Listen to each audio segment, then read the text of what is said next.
Who am I? My name is Calvin O'Neill Russell Jr. I'm a certified FICO professional. That means that Fair Isaac Incorporation, the company that actually makes the FICO score, actually they've trained me on understanding how the algorithm works. Okay, what makes a score move, what makes it go accord, what makes it increase, what makes it decrease, and what makes it stagnate. And so that's exactly why I want to help as many people possible. I'm also an approved bankrate.com partner, so I know a lot about credit cards, interest rates, how they work, and things of that sort. All right.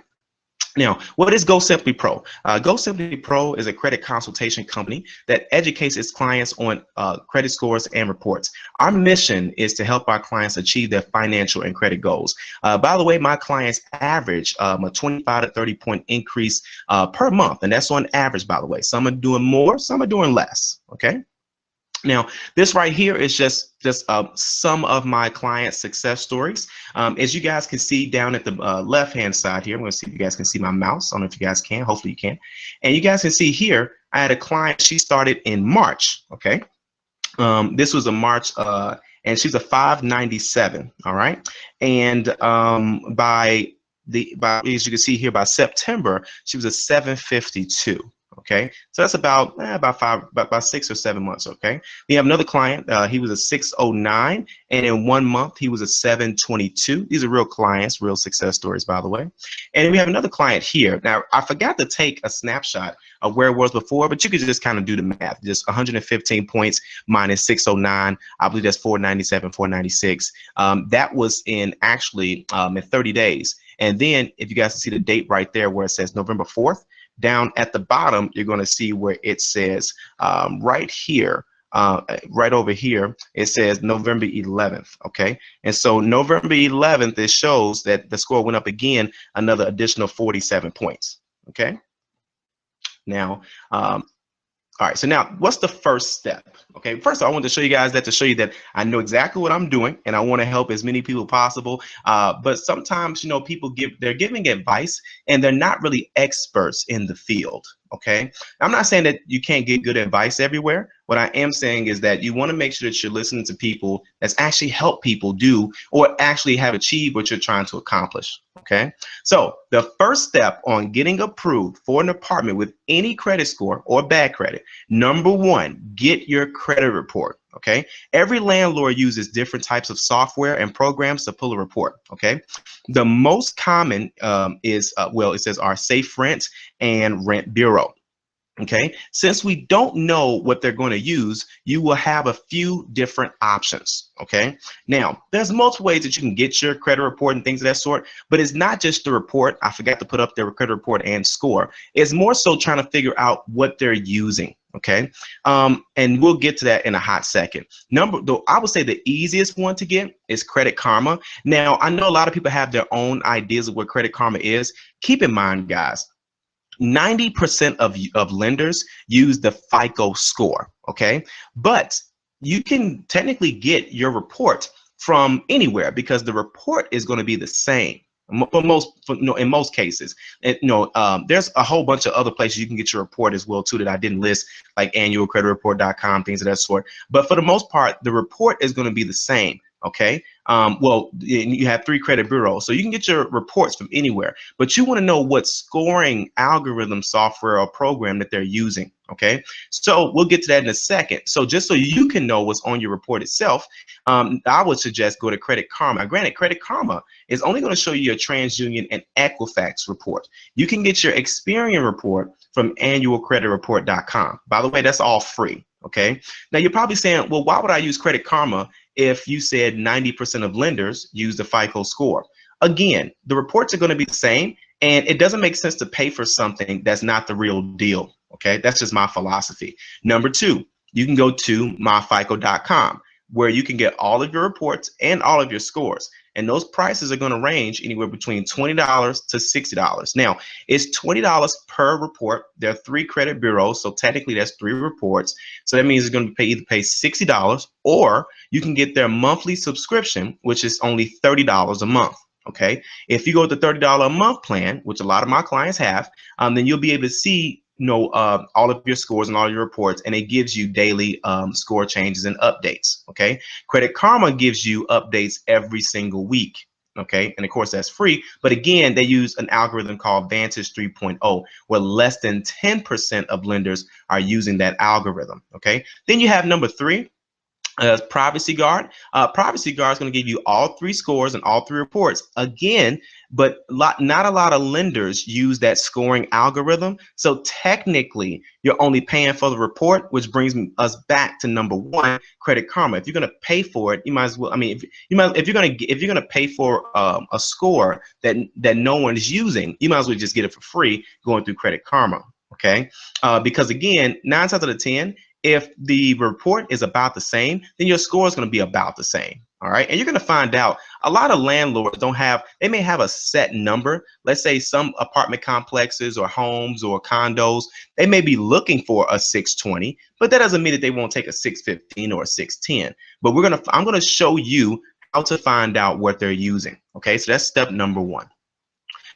The second step, you want to find a place to rent. Now, if you notice on the right-hand side, you're going to see a home. Okay. Now, I live in Chicago, so this is actually, technically, well, yeah. So most homes in Chicago, they are, if they're not a bungalow style, it's going to be like this kind of style. This is what we would consider, a 2-flat. Okay.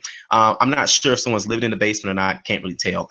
But either way, my point is that I brought this up because a lot of people think that this is just for apartments. No, this is talking about how if you're looking to rent a home, if you're looking to rent a condo. Okay, so you want to find a place to rent.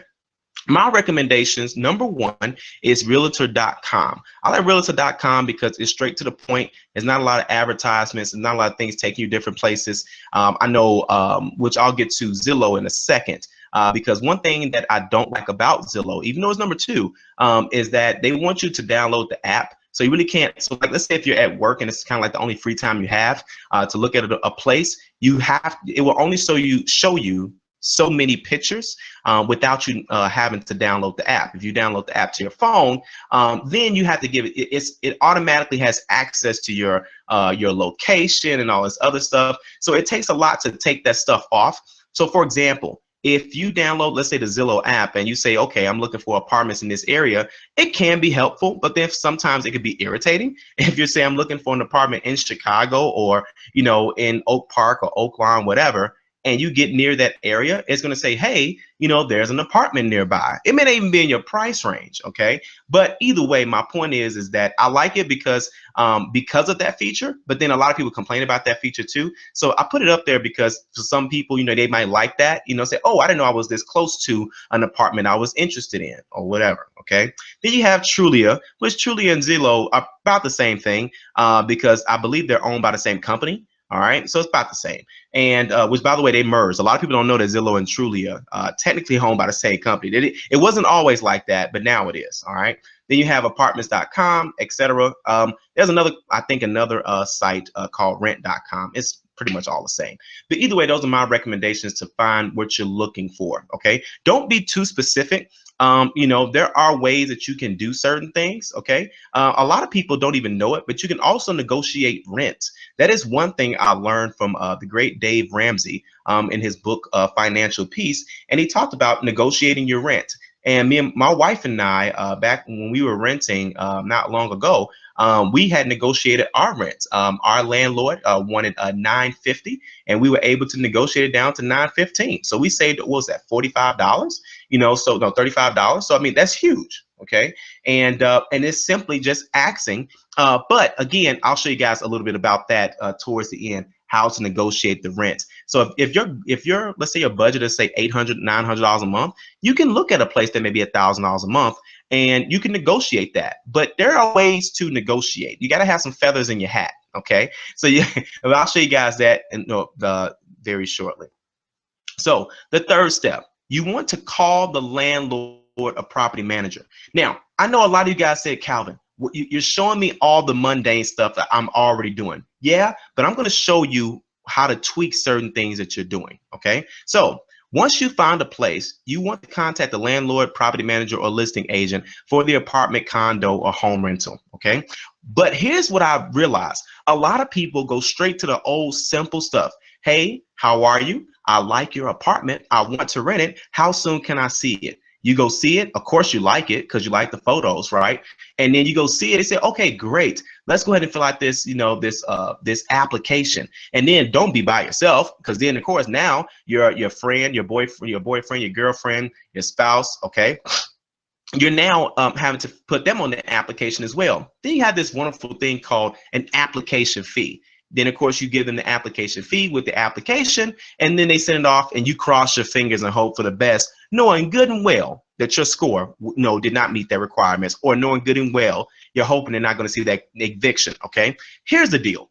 Once you set up the appointment and all of that, before you get off the phone, okay, you should already know, number one, what is the minimum credit score that they will accept if they don't have it online. Okay, just because, this is where a lot of people mess up, just because you see a property and they say that they want to, and this happened to me, where they wanted to have, they were looking for someone who had a credit score of 640 or higher at this particular apartment complex that me and my wife were interested in at the time.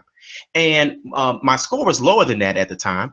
And but I explained to them, I brought check stubs, things of that sort. Okay, so I'm gonna break all of that down, how we were able to get that apartment, even though our score was lower than what they requested. Number one, I asked them what was the minimum score that they would accept, and they said, well, we could go down to about 600. Do you see that? A lot of times people don't ask those questions. Now, again, there's different people on this webinar. A lot of people are like, well, Calvin, I already knew that. Okay, but some people don't do that. You got to ask them. Some people will go 100 points lower. They're just saying what they would rather have, but they know they're not going to be able to get exactly what they want. In a perfect world, landlords want that crystal ball to tell if this tenant is going to be the perfect tenant. But a lot of times it's not going to be that way. Okay, so that's the number one question you want to ask. What is the minimum credit score that you're willing to accept? Okay, number two, what bureau? All right, now what bureau or credit pulling software do you use? Okay, and I'll explain that in the next slide, because the reason why you want to ask that, you want to know what software they're using. That way you can Google it, and when you Google it, it'll tell you what what report is pulling from. If you're using something like Rent Bureau or like Safe Rent, and you'll find out, just Google them and you'll be able to see most of them don't use all three credit bureaus. Most of them only use one. By the way, landlords are not credit savvy. All they know is a simple scoring system. Okay, most of the time they're going to want, most places will take 580s or higher depending on the neighborhood, but most like newer upscale places are going to want to be somewhere in the 600s, normally mid 6s. Okay, the reason why I say that is because once you find out what software they're using, you can't just assume. A lot of times people, since they don't know how credit scoring works, they're going to go on to Credit Karma. They're going to see that their score is a 640, and then they fill out the application. They give the application fee only to get a call back to find out that they didn't meet the requirements. And they're like, wait a minute, my score is a 640, a 642. You said you wanted a 640. How come you're denying me? How come you're denying me because of my credit score, when clearly my credit score on Credit Karma says that I'm this? Well, because they're using a different program. Everyone's not using the same program. That's the problem. A lot of landlords are using different types of different things. Okay, and you want to make sure that everyone is not having the same types of issues. Okay, so hold on one second. Okay, so now number three, and don't worry, I'm going to break this down a little bit more. Okay, the number three question you want to ask: do you accept a higher monthly rent or deposit payment if the credit score is lower than the required score? This is huge. Here's why. Some landlords just want an additional $100, $250, $400, $500 if your score is lower. Again, a credit score does not determine if a person is going to pay on time every single month. The landlord only wants somebody that's going to pay on time every single month. So a higher credit score gives you a better chance of of having a better tenant, but it doesn't guarantee anything, because things happen. Everyone loses their job, things come up, whatever the case may be. I say that to say, if you can, you have to show due diligence. You have to show them, okay, these are my check stubs. I can clearly afford this. Okay, you have to show them. Another thing too, if you get a couple, no, let's just go into it because I'm going to explain it anyway in the slide. Okay. Why do you want to ask about the software or program that they're using? Okay.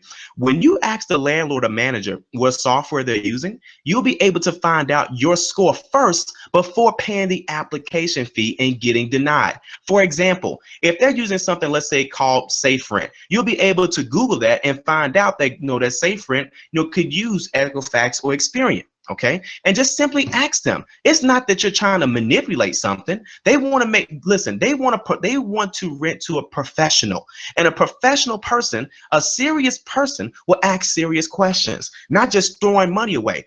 Because I see so many times that people just blow money on application fees. And you're talking $35 a pop, $40 a pop, and it's two of you guys. That's $80 an application fee. With three, bad applications, that's $240 spent on trying to get an apartment. You have to ask these questions, okay?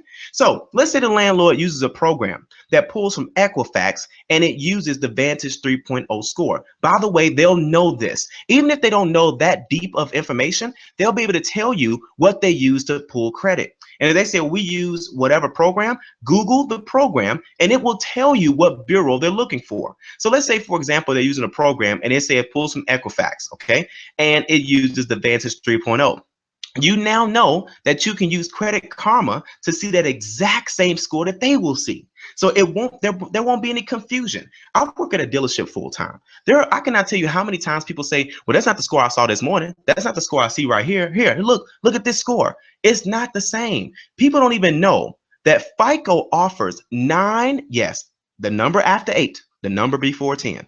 They offer 9 different scores for each credit bureau. So 9 times 3, you guessed it, they offer 27 different types of scores. Yes, that's just FICO. We're not even talking about Credit Karma. We're not even talking about Rent Bureau. We're not even talking about all these other programs that are out here. There's a lot of programs, but 90% of lenders, again, these are landlords. They're not lenders. So they're going to use a cheaper program 9 times out of 10. It's not going to be a FICO score. So you don't have to worry about paying for it most of the time. Okay. But either way, let's just say it for this example. Most of the time, consumers will just pay the application fee and hope for the best. It's time to do it smarter, guys. You got to do it smarter.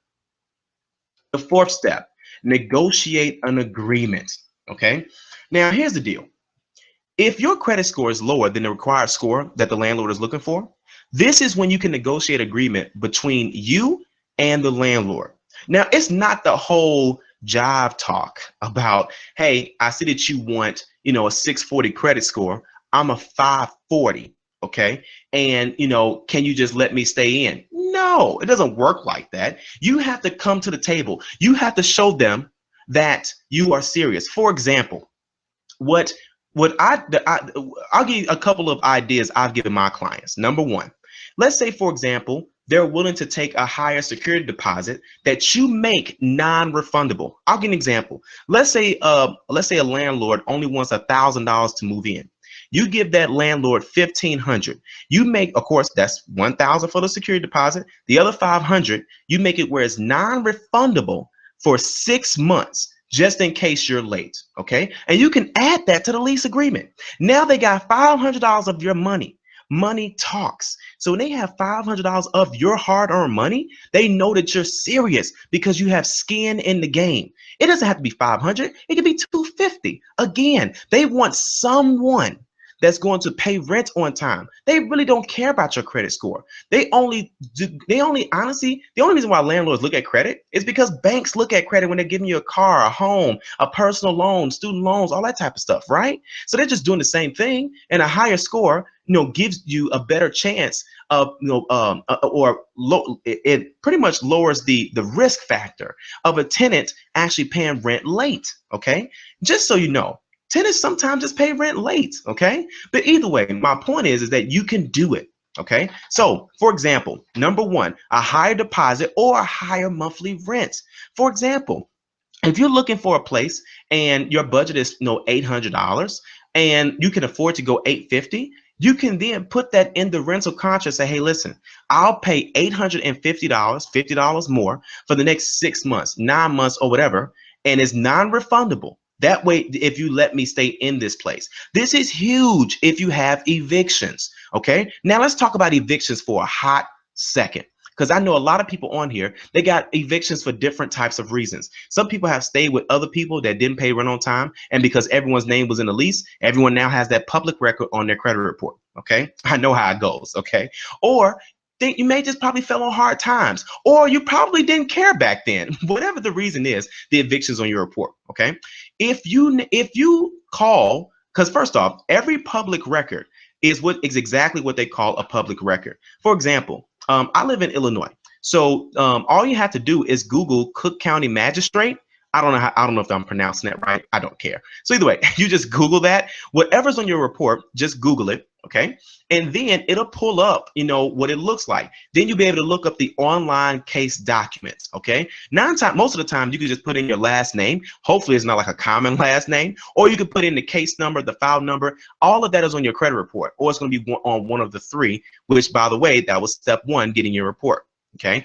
Once you do that, you can call them. Now, you're probably like, why are you telling me this? I already know this. Well, if you show that you at least give a damn about paying your other eviction, let's say, for example, if you're on a payment plan, or if you structure some type of settlement, because just so you know, even let's say, for example, you got an eviction back in, let's say, 2012. Okay. Let's say you paid that public record off, because it normally becomes a public record, civil judgment.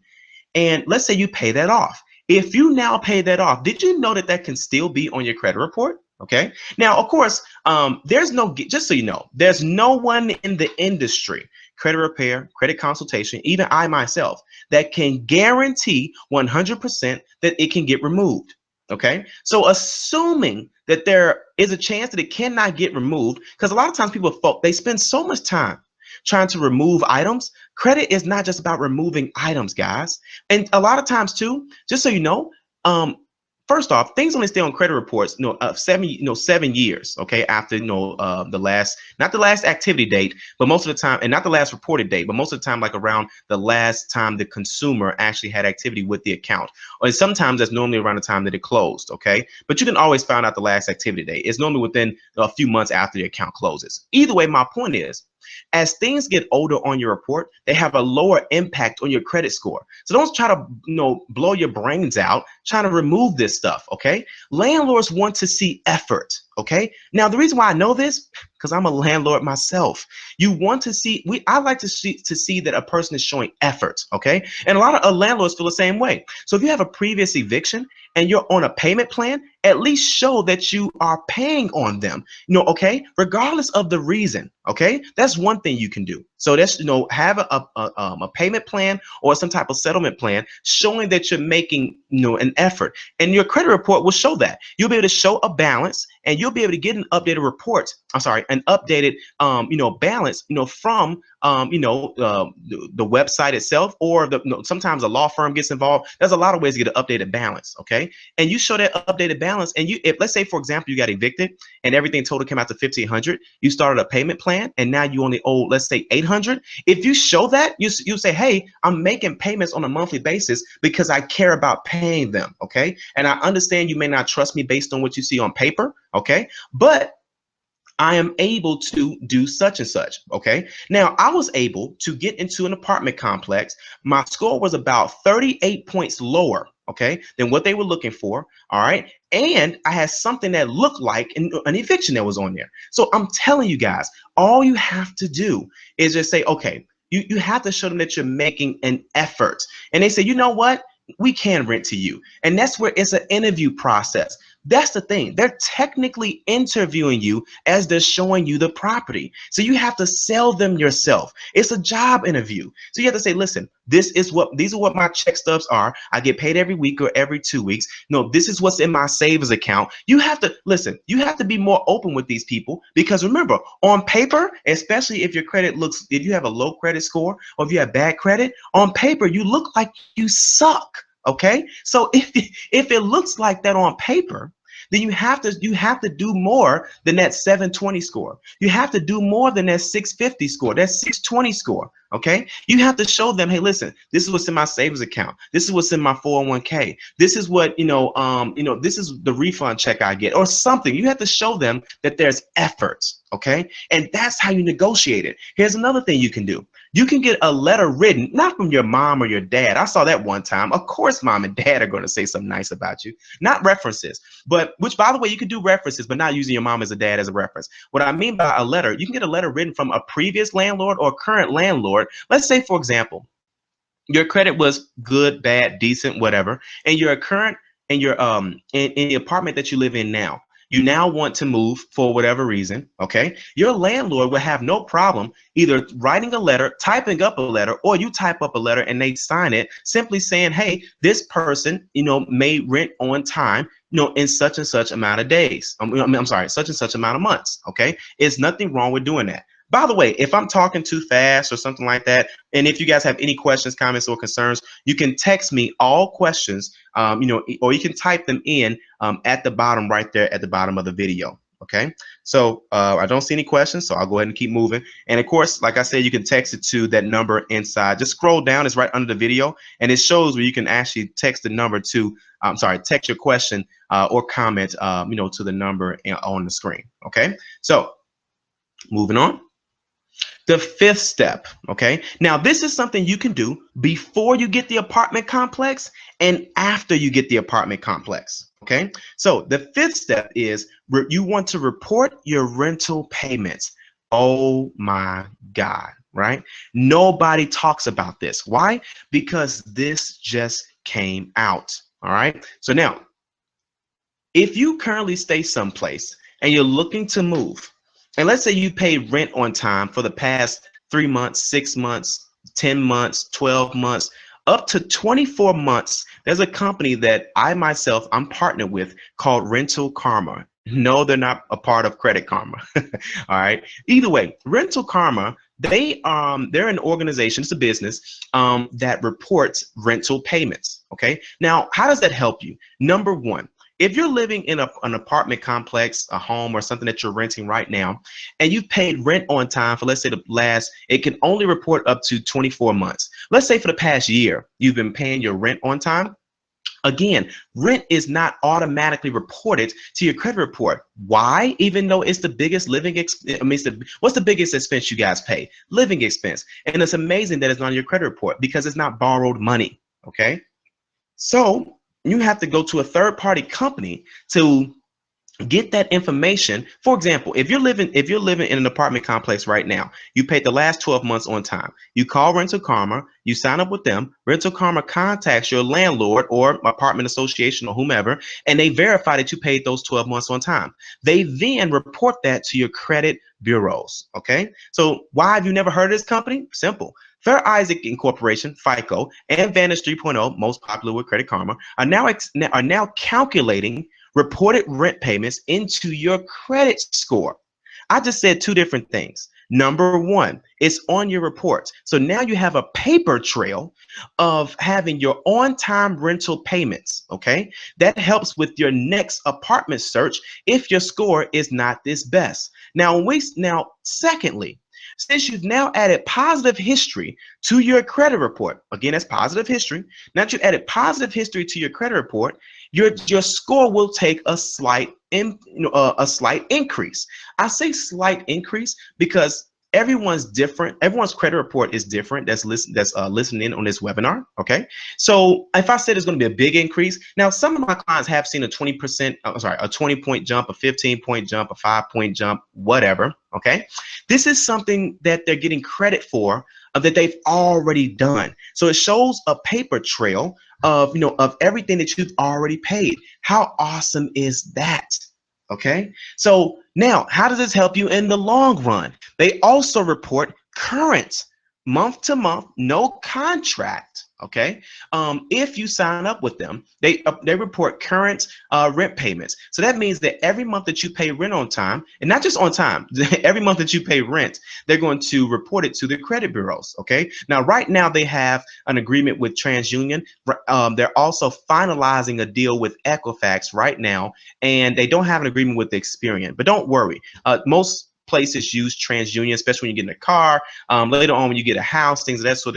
So it does play a role. It's better to have it and not need it than to need it and not have it. Okay, so moving on. Now, how does that help you guys? Because I am a partner with them. All right. So you guys can use my discount code. All right. So Rental Karma and Go Simply Pro have partnered together to give all of my viewers and my readers a huge savings. All you have to do is go to rentalkarma.com/VIP.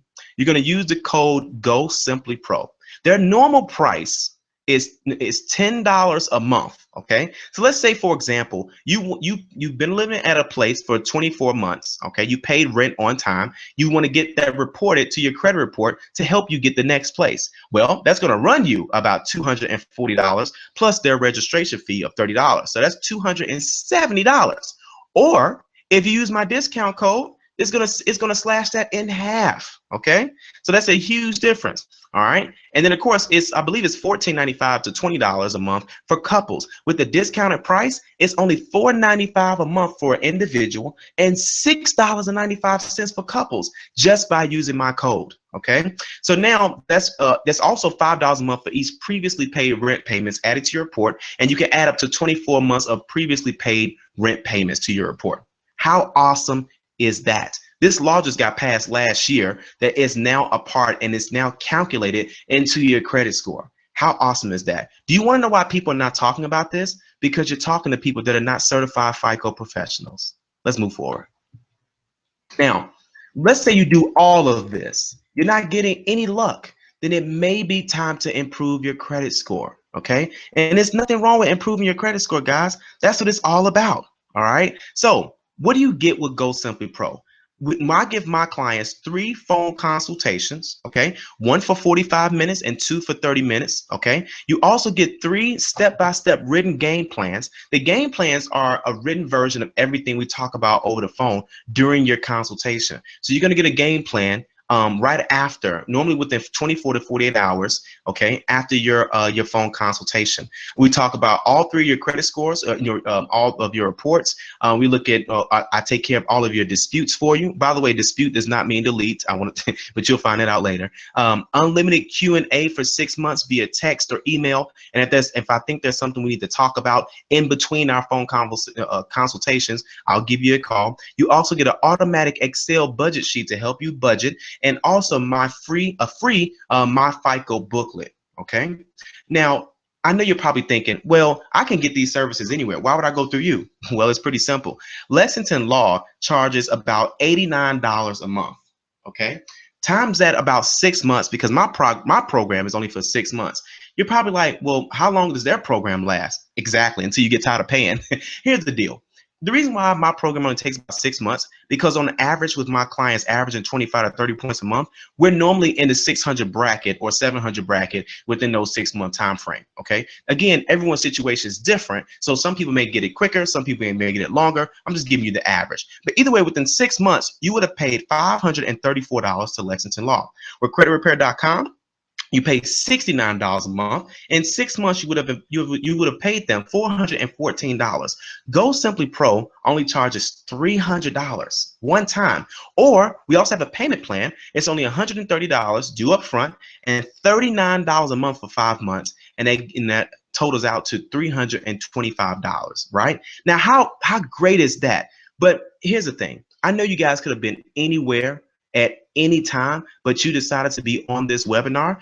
And here's the deal. I want to get you guys a great savings and a discount. Okay. So we have a webinar special of only $249 one time. And yes, that you can also do that in the payment plan where it's only $89 due up front, and it's still $39 a month, and it comes out to $284. Okay. And by the way, only the people that got the webinar, that are on the webinar, that registered and everything. Well, it was the only way to get here. The promo code will be emailed to you guys at the end. All right. So I want to thank you guys for being on this webinar. Hope you guys learned a lot. You know, I mean, this was just a learning experience for, you know, for me, and I don't want a lot of people. I mean, you know, when I was going through this process, and I don't want a lot of people to make the same mistakes that I see so many people make, and even that I made as well too. Okay, because when you have an eviction, you know, sometimes it seems so tough to get an apartment, and really, guys, it's doable. It's easy. They don't want to hear the explanation. Nobody cares about the story, because everybody got the story and they blame it on someone else. It's okay to admit that things do happen, but they have to see effort. And they say, you know, see, that's the thing. When you're not communicating with the person you want to rent from, and I'm not saying that you can get some extravagant apartment complex, some extravagant, you know, condo association. Sometimes people won't let you do it, but a lot of landlords where it's one-on-one, they're interviewing you during that walkthrough of the apartment complex or whatever you're looking to rent.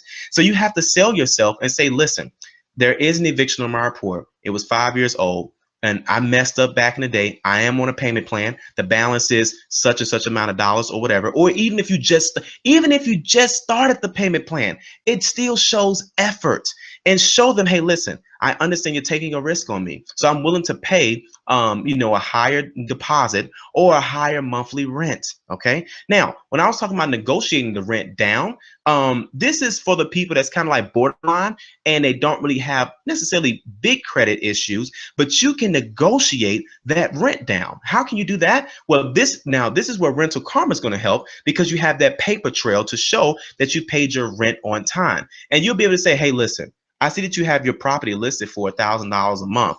As you can see, I paid my last rent on time. That was around $1,000 a month. You know, I paid it on time for the last 24 months, 12 months, whatever. And you know, you see this on paper. So 9 times out of 10, I'll be able to do the same, you know, pay you the same. Since I'm not like everyone else, is it possible we can negotiate this rent down to about $950? You'd be surprised what they say. I'm telling you guys this, especially if it's the same landlord. Did you know that you can have the same landlord and still stay in the same place and try to negotiate the rent down? Now, I know a lot of people don't like negotiation, but it's easier to sometimes negotiate with people that you don't know versus someone that you built a kind of a rapport, a relationship with. Okay. But these things help you out tremendously. Stop paying application fees for a score you don't know that they're going to run.